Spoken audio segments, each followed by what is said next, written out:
What's going on, everyone? This is Christian Duke from StrengthAddicts.com. I hope you enjoy this video. Rich Piana versus Jerry Brainum. This isn't one of these videos where, there's mudslinging. It's not one of these videos that's negative. Really, they're both my friends. I still haven't met Jerry, but I have to say I think the world of him. He's a great guy. And Rich Piana's a great guy that I've met a couple times, actually several times, interviewed him, interviewed his athletes, and I think the world of both of them. Basically what happened was Rich Piana put out a rather unorthodox video on arm development. Basically, he said go out to Sports Authority, buy yourself two 15-pound dumbbells, and then do a series of, I think it was 3 or 4 exercises for arm development. I think he said skull crushers or curls or something like that, and each set had 100 reps. And he said to do it right before bed, and then afterwards, basically not have a post-workout meal, not even, bang or or anything like that. Just go straight to sleep. And as a result of that, you doing that every day, or at least a couple days a week. I hope it's not every day because, otherwise you have to become a priest. You have to be celibate. You can't, your wife's going to get mad at you. You have all sorts of problems. The point is that when you do this and you go to sleep, the science is, Rich Piana's science is that you're going to dream about building muscle. And you're going to build muscle. Then he said after you do all these sets, you go to the mirror and you flex and you're going to be veiny all over. It's unorthodox at best. It might be, kind of shaky at worst. I don't know. But it's Rich Piana's perspective. And the thing about it is Rich Piana's audience is vast. Someone said it actually, they said it, I wouldn't say this to Rich personally just because I don't want to insult him. But I think there's a lot of truth to the marketing behind the Rich Piana name, and the statement was, if you can sell a water jug for $6, then you're doing something right. I wouldn't necessarily say that to him in person because I think it's a little off color, but it's not terribly inaccurate because Rich Piana is a marketing god, and who could fault him for leaving Mutant? I mean, why work for a company and make them all the money? Why not make it for yourself? I mean, is there any shame in having good marketing? I don't think so. I think he's a good businessman. He's taking his products to market and he's doing real well for himself, and I'm proud of him. But now Jerry Brainum.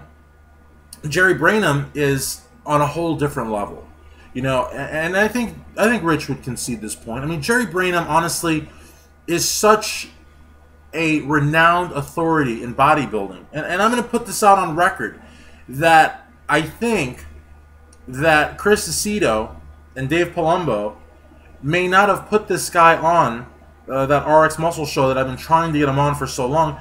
Not because they don't like him, or not because the show wouldn't be interesting, but because Jerry would upstage both Chris and Dave.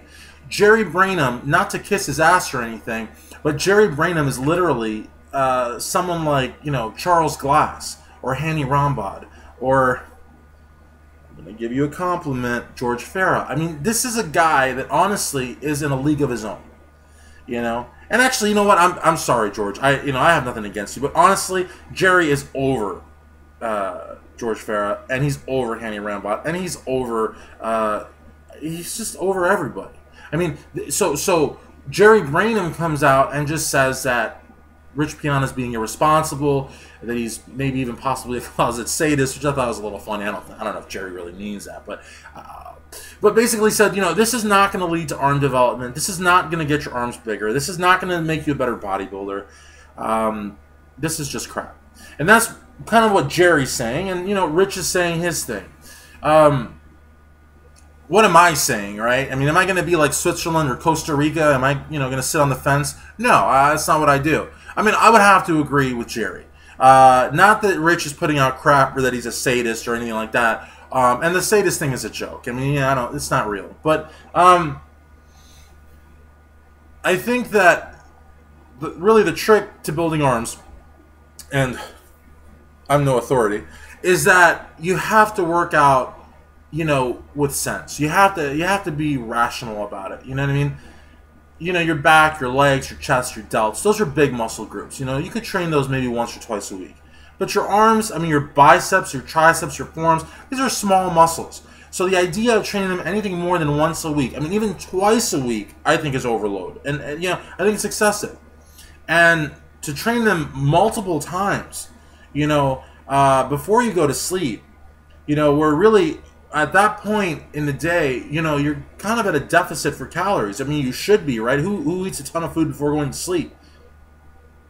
But I'm fat. You know, if you're a bodybuilder though, and I've been one before, and I've been in shape before, you don't eat, you don't, you know, glutton yourself. You know, you don't gorge yourself with food. That was the correct term, not glutton yourself. But you don't gorge yourself with food before you go to sleep. But the idea of having a workout like that, which is high intensity, and then not eat afterwards, and then pose on top of that, which is like a whole other workout in and of itself, I just don't see how that builds muscle. You know what I mean? And then you go through the whole period of sleep without any kind of nutrition.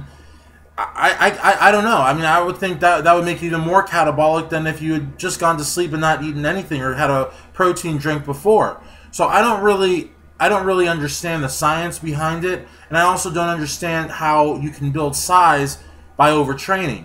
You know, I would be more of an advocate of like what Mike Mentzer said in his high intensity training, where you train the muscle and give it like, you know, 5, 10, sometimes 15 days off. I mean, not 15, but usually 10 days off. Or in a month, you might train a body part just once.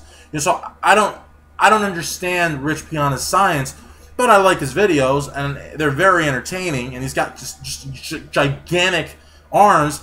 But if it's a science thing, if it's you know, a sort of a methodology as far as growing, as far as being a better bodybuilder, as far as putting on more muscle and more quality muscle, I got to give it to Jerry Brainum.